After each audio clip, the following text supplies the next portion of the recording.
नमस्कार दोस्तों, मैं जयपुर राजस्थान से सत्येंद्र सिंह आप सबका स्वागत करता हूं। दोस्तों, इस वीडियो में हम लोग जो ये महामारी के चलते जो लॉकडाउन हुआ है वहां से लेकर के और इस कोरोना वायरस से अंतिम और निर्णायक युद्ध तक की बात करेंगे। इसलिए ये वीडियो दोस्तों बहुत महत्वपूर्ण होने वाला है। आप लोगों से निवेदन है इस वीडियो को अंत तक जरूर देखें। दोस्तों, हमने जैसे कि आप जानते हैं 4 लॉकडाउन देखे हैं और ये जो है अनलॉक 1 अब हम लोग देख रहे हैं।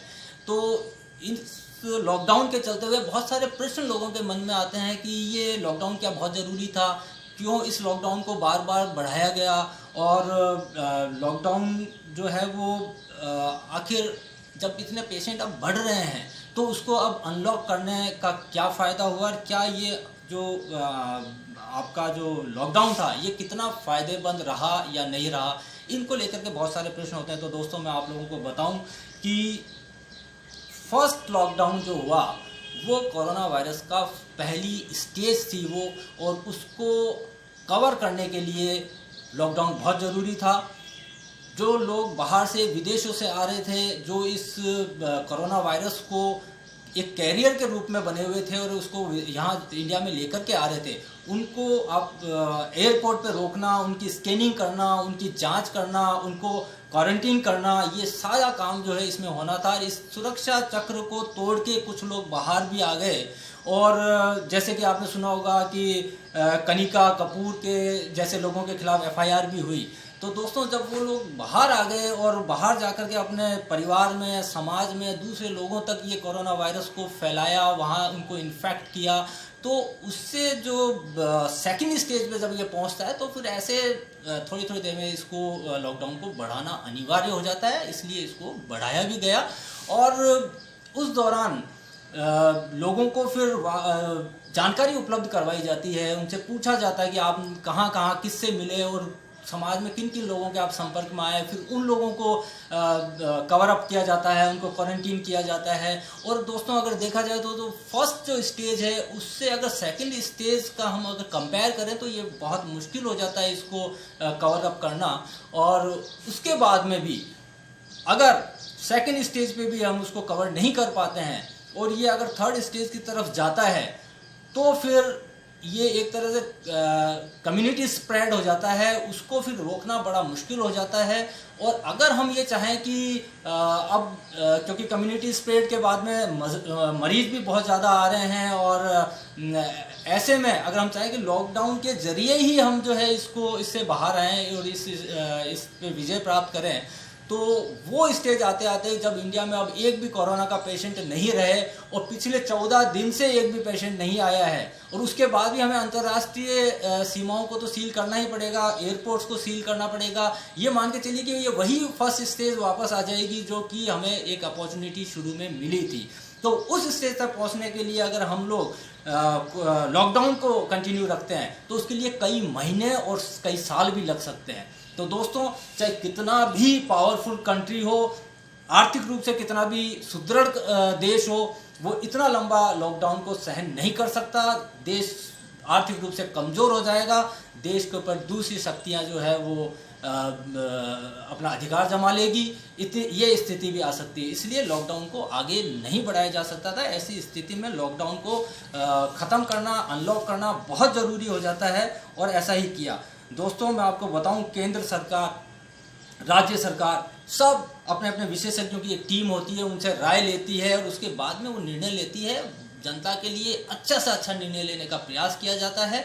इसलिए आपको मैं बताना चाहता हूं कि जो लॉकडाउन हुआ, ऐसा नहीं है उसका फ़ायदा नहीं मिला है, फ़ायदा बहुत मिला है। सबसे बड़ा फ़ायदा ये मिला है लॉकडाउन का कि आपको 2.5 महीने करीब का समय आपको अतिरिक्त मिल गया है तैयारी करने के लिए। सरकार के लिए बहुत बड़ी बात है कि 2.5 महीने के अंदर सरकार चाहे वो हॉस्पिटल्स को नए बना सकती है, ऐसी बिल्डिंग्स जो हॉस्पिटल नहीं थे उनको हॉस्पिटल में कन्वर्ट कर सकती है, बेड्स को बढ़ा सकती है, जो आपका मेडिकल स्टाफ है, नर्सेज हैं, डॉक्टर्स हैं, उनको ट्रेनिंग दे सकती है।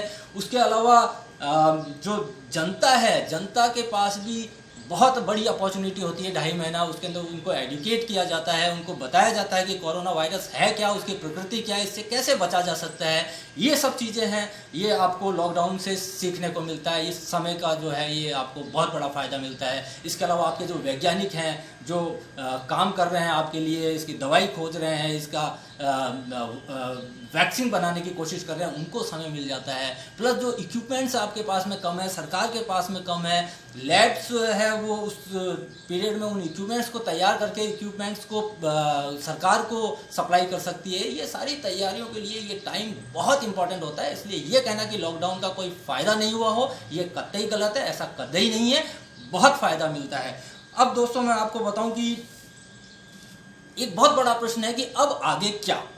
तो दोस्तों वायरस जो है मैं आपको बताऊं ये दो तरीके के होते हैं। एक डीएनए वायरस होता है, एक आरएनए वायरस होता है। जो डीएनए वायरस होता है वो बहुत ज़्यादा शक्तिशाली नहीं होता है, कमज़ोर होता है। एक सामान्य पुरुष, एक सामान्य स्त्री जिसकी जो एक सामान्य जो आपका जो इम्यूनिटी पावर है वो उसको ओवर पावर करके उसको ख़त्म कर देता है। लेकिन आरएनए वायरस जो है वो ज़रा खतरनाक होता है। और ये जो कोविड-19 है, जो कोरोना वायरस है, ये आरएनए वायरस है। तो अगर हम विशेषज्ञों की बात माने और विशेषज्ञों की बात पे अगर हम मनन करें तो विशेषज्ञों का ये कहना है कि अब स्थिति ये भी आ सकती है कि इस साल के अंत तक ऐसा माना जा रहा है कि अधिकांश लोग जो है ये कोविड-19 और कोरोना वायरस से इन्फेक्ट होंगे। लेकिन ये मैं आपको डराने के लिए नहीं कह रहा हूँ, ये एक जानकारी है, ये ऐसा एक संदेह है विशेषज्ञों का, ऐसा हो सकता है और इससे डरने की कोई बात भी नहीं है। विशेषज्ञों का ये भी कहना है कि जिनको ये इन्फेक्ट करेगा, उससे बहुत ज़्यादा डरने की आवश्यकता नहीं है, क्योंकि उसमें से जो मैक्सिमम लोग हैं उनको पता भी नहीं चलेगा, वो एसिम्टोमेटिक होंगे। उनको ये नहीं पता होगा कि कब कोरोना वायरस उनके शरीर में आया और कब वो निकल भी गया। इसलिए इसमें बहुत ज़्यादा घबराने की ज़रूरत नहीं है। लेकिन ऐसे जो लोग हैं वो वही होंगे जिनकी की इम्यूनिटी पावर बहुत स्ट्रांग होगी और बहुत मजबूत होगी। तो दोस्तों अब हम जो इसमें आगे बात करेंगे वो इम्यूनिटी पावर की ही बात करेंगे। अब आप ये देखिए कि आप ये मान लीजिए कि आपके जो सामने है वो चारों तरफ जो है वायरस आपके सामने खड़ा हुआ है और इस वायरस जो है वो इंतजार कर रहा है आपसे युद्ध करने के लिए। लेकिन वो जब तक बाहर है दोस्तों वो आपका कुछ नहीं बिगाड़ सकता। उसे उसके रण क्षेत्र में जाने के लिए आपके शरीर की आवश्यकता है। उसका रण क्षेत्र आपका शरीर है। अगर वो आपके शरीर के अंदर एक बार अंदर घुस गया तो उसका रण क्षेत्र शुरू हो जाएगा, उसका युद्ध शुरू हो जाएगा। तो उसको रोकने के लिए कि वो आपके शरीर में नहीं जाए, इसके लिए इस लॉकडाउन पीरियड में सरकार ने बार बार एडवाइजरी जारी की, आप लोगों को बहुत एजुकेट किया, आप सब जानते हैं। इसलिए उस मुद्दे पे हम बहुत लंबी इस वीडियो पे बात नहीं करेंगे। लेकिन फिर मैं बता दूं आपको कि इसे रोकने के जो तरीके बताए गए हैं उसमें नंबर 1 जो तरीका बताया वो बताया कि आप फिजिकली डिस्टेंस मेंटेन रखें। नंबर 2 जो बताया गया है वो है कि आप मास्क का प्रयोग करें। नंबर 3 जो है वो आप अपने हाथों को साबुन से धोते रहें, सैनिटाइज करते रहें। और नंबर 4 आप हाथों को आँख, नाक और मुंह को टच ना करें हाथों से। और जो 5वां है वो कारण ये है कि सबसे बड़ी चीज़ जो है, जो बाहर से आप वस्तुएं लेकर के आ रहे हैं उन वस्तुओं को घर में प्रवेश से पहले उनको एकदम इन्फेक्शन से फ्री कर दीजिए, उनको धोइए और साफ़ कीजिए, उसके बाद उनको प्रवेश कीजिए। ये जो 5 चीज़ें हैं इससे आप कोरोना वायरस को रोक सकते हैं अपने शरीर में प्रवेश करने से।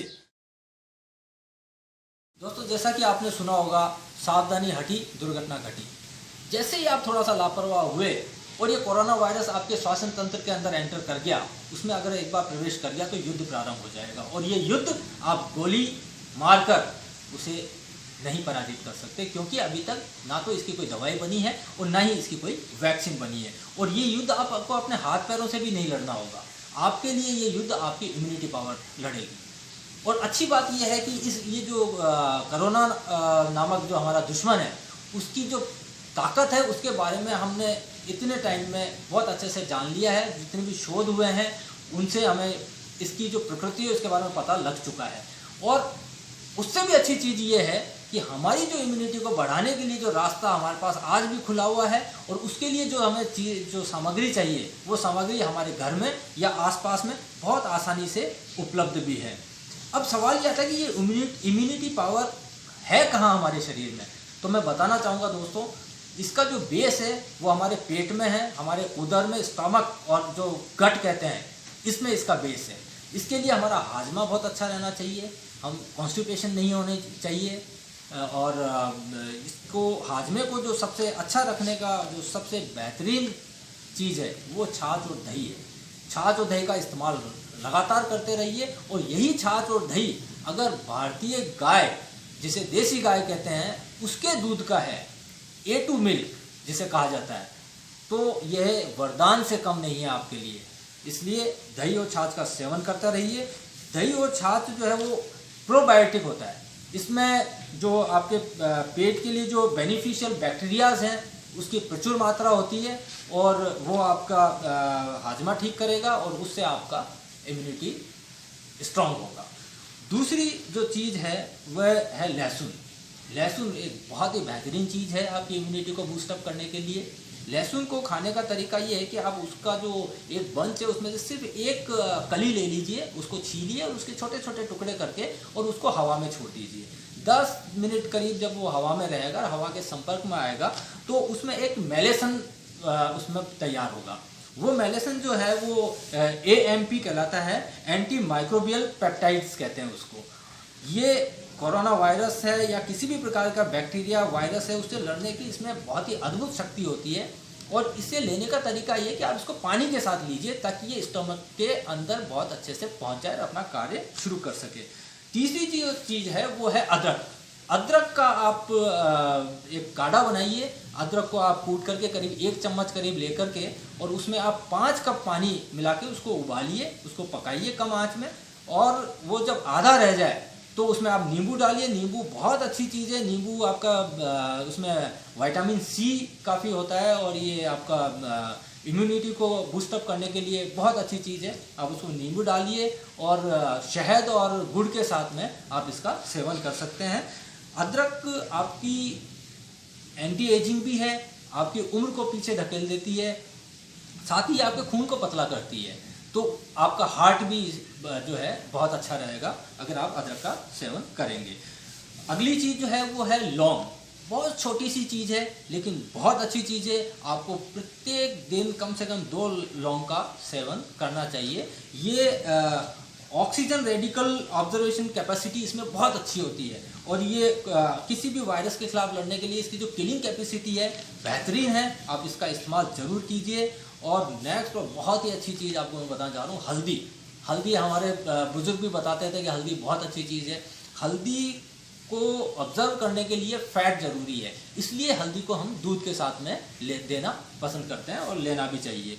तो आप ये हल्दी का इस्तेमाल कीजिए। हल्दी में एक सब्सटेंस होता है जिसको कुकुरमिन कहते हैं, वो बहुत अच्छा है वायरस के खिलाफ लड़ने के लिए, और इसलिए आप हल्दी का सेवन कीजिए। इसके अलावा भी हमारे आसपास में घरों में बहुत अच्छी अच्छी चीज़ें, जैसे एक मुलेठी होती है, दालचीनी बहुत अच्छा सोर्स है, जैतून जो है ऑलिव, उसके पत्ते अगर आप इस्तेमाल करते हैं तो आपका जो इम्यूनिटी पावर है, आपका जो रोग प्रतिरोधक क्षमता है, वो उससे काफ़ी मजबूत होती है।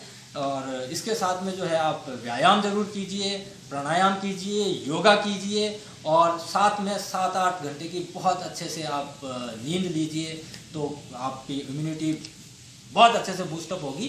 कुछ लोगों को ये शिकायत होती है कि हमने ये सब तो काम में लिया, उसके बाद भी हमारी इम्यूनिटी इतनी स्ट्रांग क्यों नहीं हुई। उसके पीछे जो मेन कारण है, जहाँ हमारा ध्यान नहीं जाता है, कुछ चीज़ें इम्यूनिटी को ख़त्म करती है, उनको ख़राब करती है। ऐसी चीज़ें उनसे भी आप दूरी बना के रखिए। और ऐसी कौन सी चीज़ें हैं जो इम्यूनिटी को नुकसान पहुंचाती है? फ्रिज का जो ठंडा पानी है वो आप मत पीजिए। फ्रिज से कोई भी डायरेक्ट ठंडी चीज़ निकाल के मत खाइए। आप चीनी, मैदा, नूडल्स, इसका इस्तेमाल मत कीजिए। पॉलिश की हुई दालें, चावल, ये कैंसर कारक भी है और इम्यूनिटी को भी ख़राब कर देती है, उसको बर्बाद कर देती है। प्रोसेस फूड जो होता है, जो पैकेट्स में आता है, उसे आप बिल्कुल इस्तेमाल मत कीजिए, जहर है वो।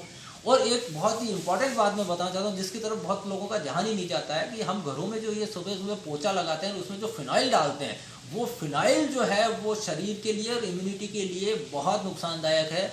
खासकर उन घरों में जहाँ क्रॉस वेंटिलेशन नहीं होता है। आजकल लोग ऐसे फ्लैट्स में रहते हैं जहाँ हवा का संचार नहीं होता है, क्रॉस वेंटिलेशन नहीं है, वहाँ इसका इस्तेमाल बिल्कुल नहीं किया जाना चाहिए। साथ में ये जो मच्छर मारने की कॉइल होती है और ये जो लिक्विड होता है, स्प्रे होता है, और ये जो रेपेलेंट होता है ये मच्छर मारने के लिए, इसका बिल्कुल इस्तेमाल मत कीजिए। इससे रिवर्स इफेक्ट पड़ता है आपकी इम्यूनिटी पे। तो दोस्तों ये इम्यूनिटी को लेकर के पूरी आपको जो चर्चा है और जो आज इसका वीडियो बनाया, इसका पर्पज़ यही है कि आप अपने इम्यूनिटी को स्ट्रॉन्ग रखिए। इसके बाद में अगर कोरोना वायरस उसके बाद भी अगर अटैक आप होता है और जो फर्स्ट जो रिस्पॉन्ड करेगा वो आपका जो फर्स्ट लाइन डिफेंस होगी उसको इन्नेट इम्यूनिटी कहते हैं, और वो डिपेंड करता है आपके विटामिन डी और विटामिन ए के ऊपर। विटामिन डी और ए का अगर लेवल बहुत अच्छा है तो कोरोना वायरस जो है आपको ज़्यादा इफेक्ट नहीं कर पाएगा।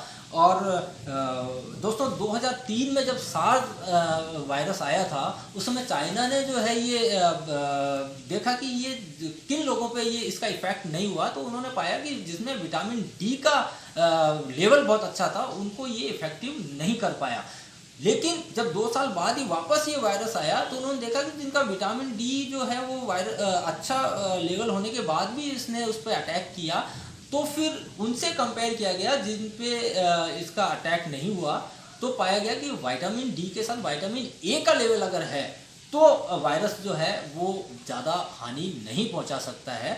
अब आप ये देखिए कि विटामिन डी के सोर्सेज क्या हैं। आप सब जानते हैं सूरज जो है, सूरज की जो रोशनी है वो इसका मुख्य स्रोत है। तो आप 15 से 20 मिनट तक सूरज की रोशनी में अपने शरीर को एक्सपोज कीजिए, कम से कम कपड़े पहन करके आप वहाँ बैठिए। और ज़्यादा अच्छा ये होगा कि जब सूर्य उदय या सूर्य अस्त का समय है उस समय आप सूरज की रोशनी में आप बैठिए, तो ये विटामिन डी का बहुत अच्छा सोर्स है। साथ में जो फैट है वो इसको ऑब्जर्व करता है, इसलिए आप इसके साथ में आप दूध का सेवन करते रहिए, पनीर का सेवन कीजिए। उसके अलावा मशरूम के अंदर विटामिन डी बहुत अच्छा होता है। आप विटामिन डी के लिए आप मशरूम का इस्तेमाल कर सकते हैं। सोया पनीर है, ऑरेंज जूस है, ये बहुत अच्छी चीज़ है। अगर नॉन वेजिटेरियन लोग हैं तो अंडा है, मछली है, ये वो खा सकते हैं। विटामिन ए के लिए जो है बहुत अच्छा सोर्स है खुबानी। अब खुबानी खाइए।